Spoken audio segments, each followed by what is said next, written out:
Now, once it's all done, you can simply click on this publish button and you can select your workspace where you would like to publish it.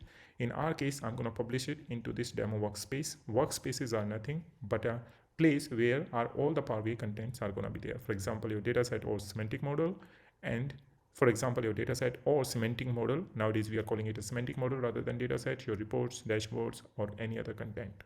So click on this, select it. It would take some time. And now you can see that your report has been published over there.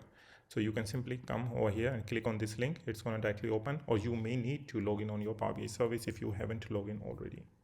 I have to select BI Consulting Pro and I'm over here. So I can go to this demo workspace and I have published a report, so I can sort them out. And let's see if we can find my report. Adventure Box Sales Report is the one that we are going to use. And you can see that your report is published over here. So this is Power BI service, which we are going to discuss in our next module. Thank you so much for learning and watching till here. I'm going to meet you in the next module.